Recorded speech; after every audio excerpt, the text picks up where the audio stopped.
Afrique, je te regarde, je te respire. Depuis toujours, tu es en moi, je t'appartiens. Dès que je m'éloigne pour rejoindre les miens, je t'entends, tu m'appelles, tu me cries ta détresse. Non que je te sois indispensable, mais parce que tu es une femme fertile et que tu n'aimes pas voir s'éloigner tes enfants. Tu peux être cruelle, impitoyable, je t'ai vu faire, c'est pas toujours beau. Mais tu me fascines et tu me tiens terre de genèse, tu me captives, tu m'engloutis. J'ai grandi en toi, alors je te connais, et si mes racines sont ailleurs, elles se sont entrelacées autour de ton ventre arrondi par je ne sais quelle fécondation. Qui t'a créé? Que nous as-tu fait évoluer? Maintenant, ici, au milieu de cousins troublants, je m'adonne à comprendre ce pourquoi nous sommes faits. Terre d'aventure, tu le sais, et c'est ta force, c'est avec tes odeurs et tes incertitudes, tes créatures multiples et ta musique qui accompagne notre destin, tu le sais, c'est avec tout ça que tu me tiens à jamais.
J'ai connu Pierre Rouquet au Burkina Faso.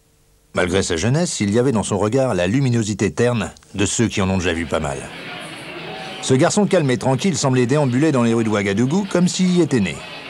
En fait, à l'époque, il passait sa thèse vétérinaire. Il rejoignait ses parents qui avaient eux aussi travaillé une bonne partie de leur vie en Afrique. Au milieu des jeunes de son âge, il me paraissait plus solide, plus mature.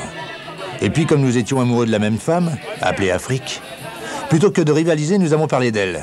Mais lui, à la différence de moi, il la courtisait en permanence. Il avait grandi chez elle. Il se levait et se couchait avec elle. En bref, et je ne cherche pas d'excuses, il avait le temps de se faire aimer. Notre amitié est donc née sur cette terre. Ça a de l'importance. Pierre a fini ses études, il est parti au Gabon, a travaillé au Centre international de recherche médicale de Franceville. Il dirige depuis le centre de primatologie, un des plus importants d'Afrique. Nous nous revoyons tous les ans. Il ne change pas. J'avais envie de le voir évoluer dans son métier. C'était pour moi l'occasion de connaître le Gabon. Je savais que ce pays était resté sauvage. Sa stabilité politique et sa richesse naturelle en faisaient un partenaire privilégié de la France. Je connaissais un peu l'histoire de ce pays. Tout autour du fleuve Ogooué, qui traversait le territoire, de part et d'autre naissaient de belles émotions.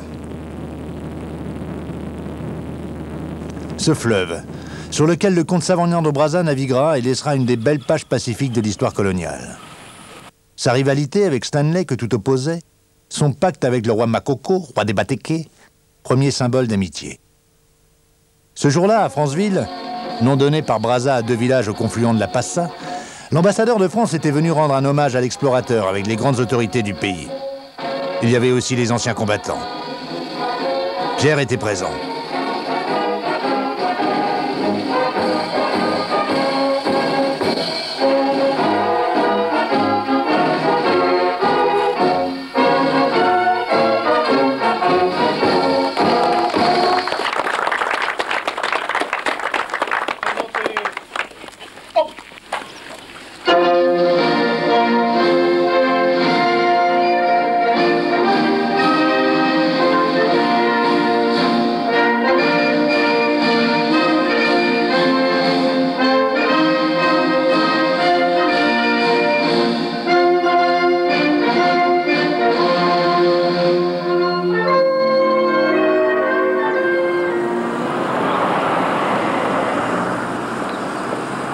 Très belle cérémonie. Maintenant, il y a le repas. Pierre n'est pas mondain. Il préfère la brousse, la nature. L'Afrique lui a donné la possibilité de prendre des cours d'aviation. C'est un bon moyen de parcourir rapidement le pays. Celui qui lui enseigne à voler est un vieil Africain, comme on dit. Arrivé en 64 au Gabon, Michel Jean-Pierre.